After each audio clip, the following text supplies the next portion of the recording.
Hello বন্ধুরা, welcome back to my channel. তো আজ নিয়ে চলে এসেছি একটা ছোট্ট মিনি ব্লগ। তো সকালবেলাতে আমি এরকম হাঁটতে হাঁটতে ব্রাশ করতে খুব ভালোবাসি। আর এই দিকে দেখো আমাদের একটা ছোট্ট বাগান বাড়ি।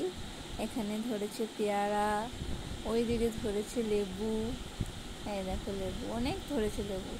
আর পেয়ারাগুলো আমরা একদম খেতে পাই না, কারণ হনুমান এসে সব শেষ করে দেয়।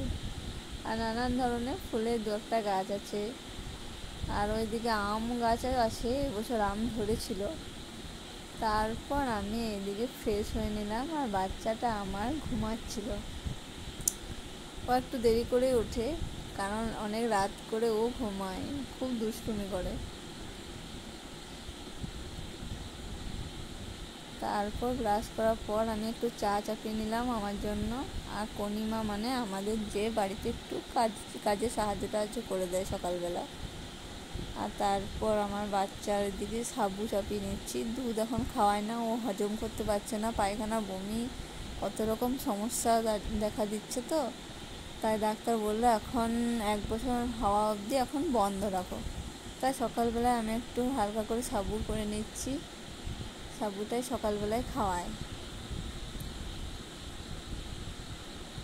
গরুর দুধটা খাওয়াচ্ছিলাম, কিন্তু ও একদম হজম করতে পারছে না, অনেক ধরনের সমস্যা হচ্ছে, তাই বন্ধই করে দিলাম। এদিকে আমার চা হয়ে গেছে, চাটা নামিয়ে নিলাম।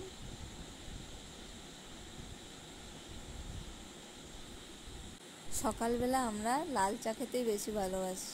তোমরা কারা কারা দুধ চা খাও? দুধ চা খেলে আমার একদম হজম হয় না সকালবেলা। এদিকে কনিমাকে আমি বিস্কুটটা দিয়ে দিলাম, আর আমি দেখো কেমন করে চা বিস্কুট খাই। আমি একদম চায়ের 4টা বিস্কুটই ফেলে দিলাম। তারপর এই দেখো এরকম করে আমি বিস্কুট খেতে বেশি ভালোবাসি সকালবেলা। তারপর এই দিকে আমার ননদের একটা বাচ্চা হয়েছে, মেয়ে। এই দেখো বাচ্চাটা পুচকে মতন ঘুমাচ্ছে। আর এদিকে আমার বিছানার অবস্থা দেখো, সারাদিন এইরকমই থাকে, যতই গুছাও। এক্ষুনি গুছালাম, এই দেখো আবার সে একই অবস্থা, আগের মতনই ফিরে আসবে কিছুক্ষণ পর, কিছু করার নেই। তারপর আমি এদিকে মুড়ি আর এদিকে চানা মশলা হয়েছিল, মুড়ি খাবার খেয়ে নিলাম। তো চলো ততক্ষণ আমি খেয়ে নিই, তোমরা চ্যানেলটাকে সাবস্ক্রাইব করে দাও। চলো টাটা।